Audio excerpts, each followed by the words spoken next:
Mesdames et messieurs, bonjour et bienvenue dans votre émission Bara.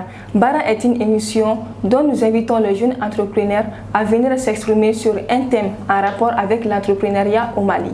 Pour suivre cette émission, restez connectés sur nos différentes plateformes, à savoir Facebook Actuel Média, YouTube Actuel Média et sur notre site internet www.actuelmedia.net.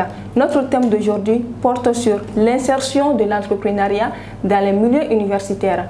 Pour en débattre, je ne suis pas toute seule, je suis en compagnie de M. Albouari Ben Mohamed, DG de l'entreprise BTT Sarl. Monsieur, bonjour et bienvenue sur notre plateau. Bonjour, merci bien pour l'invitation surtout. Merci. Quels sont vos mots de bienvenue à l'endroit de nos téléspectateurs? Mes salutations à tout le monde et j'invite tout le monde à suivre la chaîne parce que ces émissions pareilles peuvent vraiment pousser le jeune à prendre des décisions qui peuvent impacter leur avenir. D'accord. Alors, avant de rentrer même dans le vif du sujet, j'aimerais vous poser une question vous concernant votre entreprise. Si je vous demande qui est Monsieur Albouari Ben Mohamed en quelques mots. Bon, je dirais tout simplement que Ben Mohamed Albouari est un jeune leader actif qui est rentré dans l'entrepreneuriat très jeune, tout en étant à l'université bien sûr, et qui a su se distinguer des autres à travers des actions palpables. D'accord. Alors, l'entreprise BTT Sarl, qu'est-ce que ça signifie? BTT Sarl, ça veut dire Bahia Travelers and Tourism. D'accord. Vous êtes dans le domaine du transport, si je comprends? Oui, je suis dans le transport. BTT Sarl, au fait, c'est une de mes entreprises phares. Sinon, il y a aussi Bahia Service. D'accord. Ouais. Alors, est-ce que vous pouvez nous parler un peu de vos débuts dans le domaine de l'entrepreneuriat? Bon, mes débuts, ça c'est dans les années 2017. D'accord. Voilà, et c'était pas du tout facile. En ce moment, c'était la fin de mes études supérieures, bien sûr. Et c'était le moment propice pour moi que j'avais choisi de pouvoir entreprendre et voir qu'est-ce que je peux me faire moi-même en attendant d'avoir un emploi. C'est de cela que tout est venu en fait. D'accord. Alors, nous vous rappelons que vous êtes sur le premier numéro de l'émission Bara. Pour ce tout premier numéro, je suis en compagnie de M. Albouari Ben Mohamed, qui est le directeur de BTT Sarl. Maintenant, à présent, nous allons rentrer dans le vif du sujet.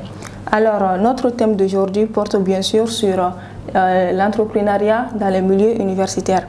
Alors, selon vous, nous voyons que l'entrepreneuriat, c'est un domaine vraiment qui évolue dans les autres pays par rapport au Mali. Selon vous, qu'est-ce qui fait cela? En fait, vous savez, l'entrepreneuriat est plutôt une question de passion. Il faut se donner la vocation de vouloir entreprendre. Parce que ce n'est pas chose facile en fait. Le début peut être facile parce que le gouvernement du Mali a donné toutes les méthodologies administratives pouvant faciliter à créer son propre entreprise. Que ce soit une entreprise individuelle ou que ce soit une entreprise, un GIE, groupement d'intérêt économique, ou que ce soit une entreprise de société anonyme à responsabilité limitée ou société anonyme du cours. Donc il a même donné un record parce qu'à partir de 72 heures déjà, tu peux avoir tous les papiers administratifs de pouvoir entreprendre. Donc c'est pas ça, c'est pas le côté administratif qui a été vraiment facilité par le gouvernement, mais c'est l'entrepreneur lui-même qui peut vraiment se permettre de créer quelque chose de palpable. Et la majeure partie de nos jeunes entrepreneurs, au fait, plutôt les startups, n'ont pas une grande vision de l'entrepreneuriat. Ils se permettent de commencer et au début, dès que ça arrive, ils laissent. C'est pour cela que je dis toujours qu'il s'agit de persévérance, il s'agit de vocation, il s'agit d'ambition, il s'agit d'objectif. Quelqu'un qui veut construire un empire ne peut pas se permettre à déposer 2 ou 3 briques avec un simple secousse de vent et laisser les briques tomber. Tout à fait. Ouais. Voilà. D'accord. Alors vous, en tant que chef d'entreprise d'aujourd'hui, selon vous, quelles sont les choses justement à revoir dans le domaine de l'entrepreneuriat auprès des jeunes surtout? En fait, ce que je recommande, c'est que les jeunes doivent savoir ce qu'il s'agit de faire. Il ne s'agit pas de se lever et d'entreprendre. L'entrepreneuriat, c'est tout. Hein. L'entrepreneuriat rentre dans tout. Même le commerce, c'est de l'entrepreneuriat. Voilà. Donc, il s'agit d'avoir une vocation, il s'agit d'avoir vraiment un domaine dans lequel on veut émerger et on veut amener un changement. On veut vraiment s'implanter avec son esprit de créativité et sa volonté d'avoir sa place qu'il soit respecté dans le domaine et reconnu en ce sens. Bon, c'est ce qui manque à beaucoup de jeunes. Beaucoup de jeunes aimeraient faire le copier-coller ou bien juste venir entreprendre et voilà. Ce n'est pas du folklore, l'entrepreneuriat. C'est tout un chemin à suivre et tout un processus à accepter, surtout l'endurance et le courage. D'accord. La question suivante, j'aimerais vous poser, parce qu'on entend très souvent dire, les gens disent qu'on peut commencer de zéro dans l'entrepreneuriat pour se retrouver avec des millions, pourquoi pas des milliards. Est-ce que cette phrase est justifiée selon vous?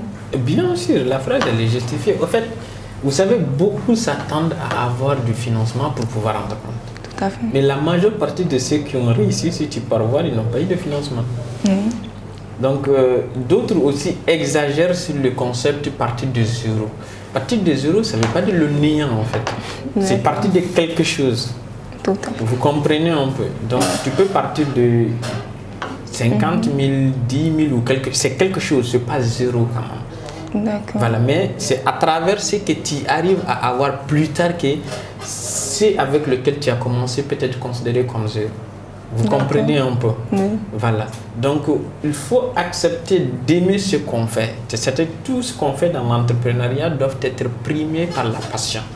Et quand vous n'êtes pas passionné de la chose, vous ne pouvez pas gagner. Il faut d'abord aimer la chose et le faire parce qu'on a l'envie de le faire, l'envie de satisfaire les clients, l'envie d'amener le sourire chez chaque personne qui traverse votre agence, votre grande holding, société et tout ce qui va avec.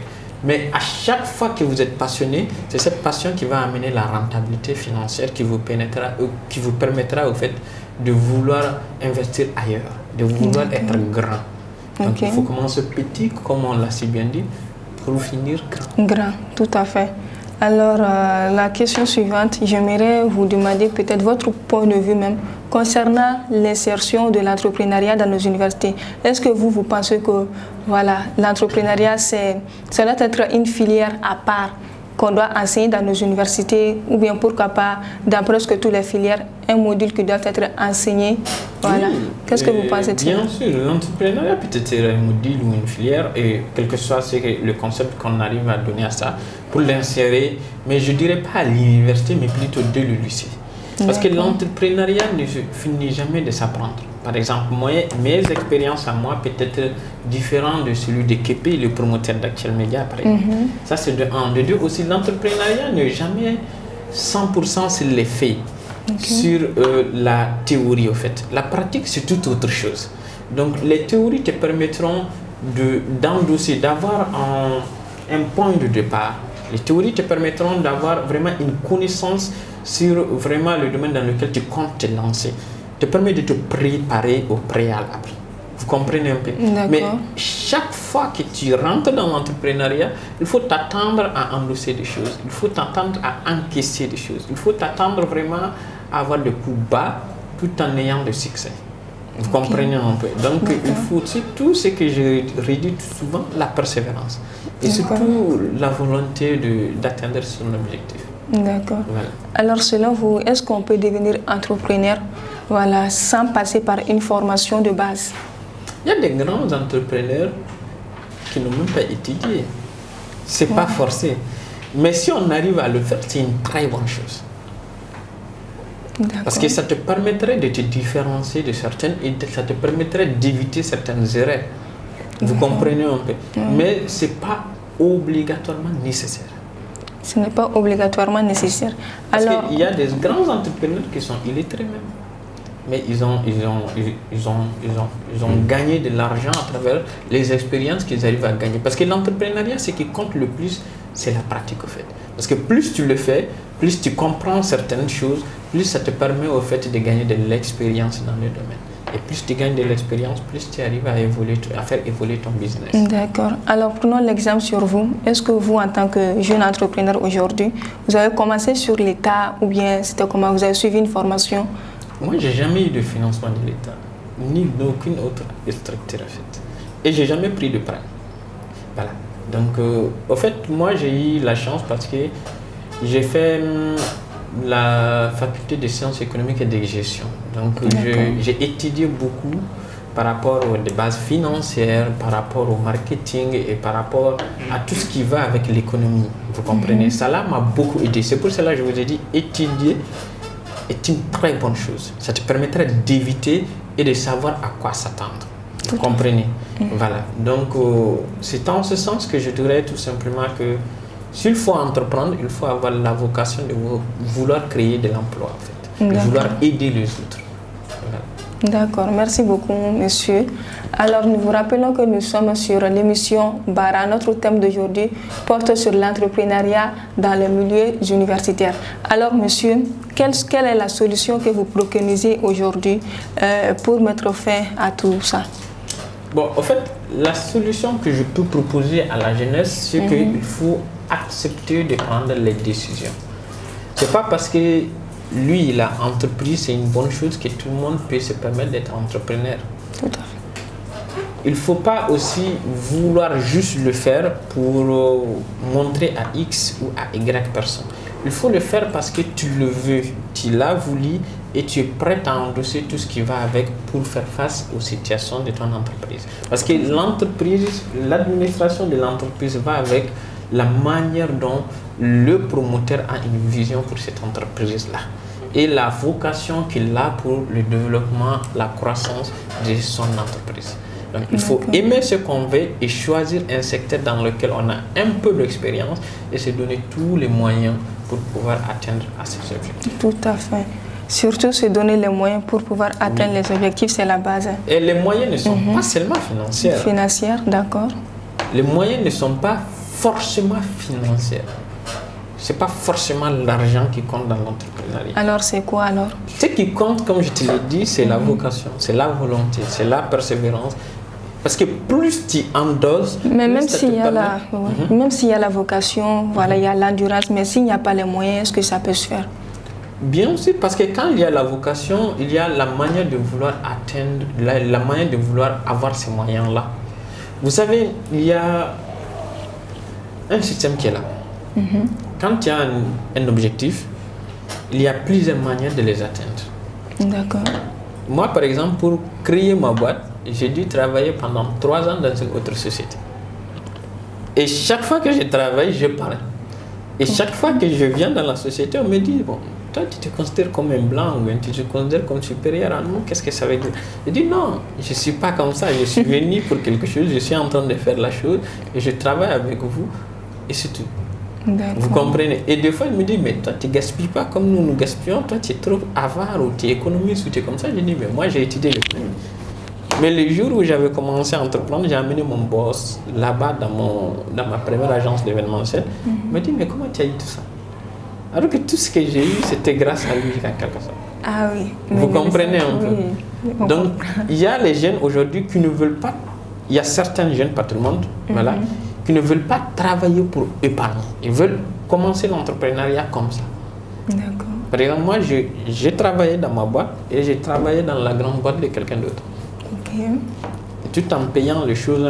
C'est pour cela que quand vous entendez le concept commencer à zéro pour devenir quelque chose, c'est pas le néant, c'est pas le zéro auquel les gens s'attendent en fait. Vous commencez par quelque chose pour atteindre quelque chose de plus grand. Quelque chose, tout à fait. Donc c'est pour cela que je vous dis, tout dépend de la persévérance et tout dépend de la vocation, des objectifs que tu veux atteindre pour toi. Alors, monsieur Albouri, si je comprends bien, le conseil que vous donnez aujourd'hui à la jeunesse, c'est de commencer d'abord quelque part avant de se lancer dans l'entrepreneuriat. C'est ça, en fait, l'objectif. Exactement, exactement. Et en plus de ça, je parle par rapport à ma propre expérience, en fait. C'est en ce sens que je me permets de parler. D'accord. Donc, tu sais, l'entrepreneuriat est tellement profond que tu peux commencer juste à vendre des verres corrigés ou des montres pacotille et finir en ayant des montres de marque, ta propre marque. Tout à fait. Vous comprenez un peu? Donc, il faut commencer par un début, en fait. Et plus tu es dedans, plus ça t'amène d'autres portes qui te permettront, en fait, d'avoir l'objectif. Ce n'est pas la manière d'atteindre l'objectif qui est l'essentiel. L'essentiel, c'est le pouvoir l'atteindre. D'accord. Vous comprenez un peu? Ouais. Voilà. Donc, les jeunes ne veulent pas, certains jeunes ne veulent pas commencer l'entrepreneuriat avec les petites moyens. Ça, c'est de un. Il y a certains jeunes aussi qui veulent plutôt avoir un financement d'une structure quelconque pour commencer l'entrepreneuriat. Ce n'est pas ça. Tu peux même commencer l'entrepreneuriat en étant employé d'une boîte. Tu veux entreprendre dans telle boîte, tu vas chercher juste un stage dans la boîte, tu peux le faire pour gagner les personnes, pour gagner la confiance de ces personnes. Et le moment où tu vas commencer à ouvrir ta boîte, j'ai un ami, par rapport à l'expérience de mon ami, lui il a travaillé dans une société d'événementiel. Et il a quitté cette société d'événementiel pour créer sa boîte à 8000 francs CFA au niveau de l'AGT, au niveau de l'API plutôt. L'API, d'accord. 8000 francs. Et il n'avait que 20 000 francs ce jour-là. Il était chez moi, lorsqu'il a créé, j'ai dit, bon, qu'est-ce qu'il faudrait faire? Pourquoi tu as laissé pour venir créer? Il me dit, mais il amène beaucoup de clients dans cette entreprise-là, société d'événementiel, mais cette agence d'événementiel plutôt, cette agence d'événementiel ne lui donne pas l'argent comme il fallait. Chaque fois, le boss lui dit, je vais te payer le reste, après je viendrai. T'as compris. Donc lui aussi, il a décidé de créer. Je lui dis, bon, tu sais ce qu'il faut faire. Comme tu n'es plus là-bas, et certainement il a besoin de toi, tu deviens un partenaire de là-bas. Comment on devient un partenaire de là-bas? Tu as tes clients, tu as ta propre société. Je lui dis de prendre une de ces chaises et venir chez moi, dans mon agence, au fait. Tu accueilles tous tes clients dans mon agence, tu échanges avec les clients dans mon agence. Et vous avez des compromis parce qu'il a déjà l'expérience, en fait. Il a le dossier aussi. Vous avez un compromis avec le client. Et maintenant, tu pars prendre les matériels de ton boss. Tu loues les matériels de ton boss et tu fais ton activité d'événementiel. Et c'est comme ça il avait commencé jusqu'à ce que aujourd'hui on est actionnaire et c'est lui qui gère la boîte d'événementiel. D'accord. Vous comprenez un peu, parce qu'il n'a pas l'argent pour payer les chaises, les bâches, les tapis rouges et tout ce qui va avec. Il n'a pas ce budget-là. Mais il était rancunier, il avait mal. Et il avait besoin de soutien, d'assistance pour l'orienter. Sinon, il allait même se quereller ou convoquer son boss. Il avait tout. Et j'ai compris son problème. Je lui ai donné juste une simple chaise. Je lui ai dit, bon, il y a mon assistant ici. Chaque fois qu'il y a un client, mon assistant va se lever, il va se s'asseoir à côté de ta chaise. Toi, tu vas échanger avec le client dans l'accueil de mon assistant. Il dit, d'accord, ça l'arrange. Et c'est comme ça qu'il a commencé son business. Avec une décision qui lui a fait mal. Et aujourd'hui, il a sa propre agence à Kalbankoro. Les clients viennent et il a même un moyen de déplacement pour amener les matériels. Il a plus de 600 chaises ou bien 2000 chaises, beaucoup. Il a des bâches, il a tout. C'est sous cet angle-là, tu vois, certains dire partir à zéro. Pour devenir quelqu'un. Mais ce n'est pas obligatoirement ce auquel les gens s'attendent. D'accord. Alors, M. Albouari, je m'avais vous poser une question. Bon, quelle est la place de l'État? Quelles doivent être les responsabilités de l'État par rapport à l'entrepreneuriat, à l'insertion de l'entrepreneuriat dans les universités, selon vous? En fait, l'État peut se permettre d'avoir des experts dans le domaine, ou ceux qui ont assez d'expérience, qui sont connus, pour que ceux-ci puissent donner des modules. Et l'État peut faciliter aussi à avoir une bourse pour ceux qui veulent vraiment entreprendre. L'État, en fait, c'est le tout, quoi. L'État, c'est vous et moi. Donc, l'État a un pouvoir de faire beaucoup de changements. Mais on ne peut pas exiger obligatoirement à l'État qu'on a échoué grâce à l'État, en fait. Tout dépend de la volonté que la personne a pour atteindre à ses objectifs. En fait. Tu sais qu'avec l'État, il faudrait être diplômé sans emploi pour être exonéré à hauteur de 3 ans. Et l'API, la création de 72 heures pour la boîte à partir de 8 000 francs, ça aussi c'est l'État. Vous comprenez, à moins de 10 000, vous avez la possibilité de créer une entreprise. Bon, mais l'entreprise dépend de votre vision que vous avez. Vous voulez commencer avec ça ou vous voulez commencer grand? Ça dépendra de votre vision des choses. Mais l'État peut toujours améliorer à ce qu'il y ait assez de subventions pour que les entrepreneurs puissent être confortables. Et puis l'État même peut faciliter au fait l'accès aux jeunes entrepreneurs d'avoir de gros contrats avec eux. Parce que des fois, les décisions qui sortent et tous les dossiers que l'État demande pour que les jeunes entrepreneurs pour que vraiment les opérateurs économiques puissent postuler. C'est très difficile pour les jeunes entrepreneurs.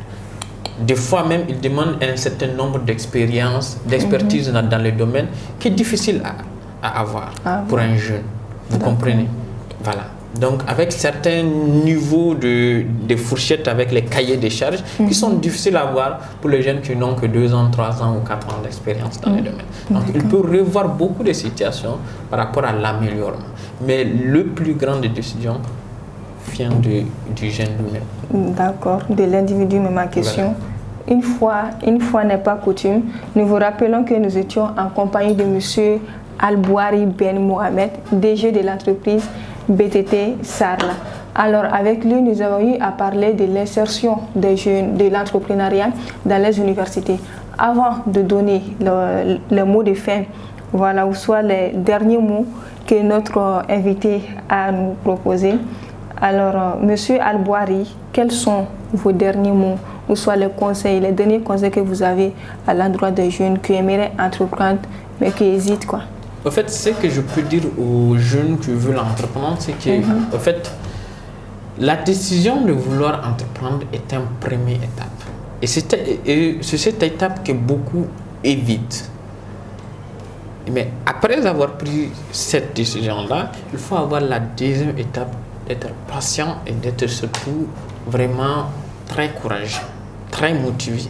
Parce que tout ce qui est beau, tout ce qui brille, tout ce qui est cher n'est pas facile à avoir. Si c'était facile, tout le monde allait l'avoir. Tout à fait. Donc si les jeunes veulent avoir sa place, il se pourrait que les jeunes doivent amener toutes les commodités qu'il faut. Et la base de ces commodités-là, c'est la persévérance. Et si tu veux choisir, si tu choisis d'être entrepreneur, ça c'est la première étape. Il faut choisir maintenant le secteur dans lequel tu comptes évoluer. C'est la deuxième étape. La troisième étape, il faut aimer ce secteur que tu t'es choisi toi-même. Alors, chers téléspectateurs de Actuel Média, nous voilà à la fin de cette émission, le tout premier numéro de Bara.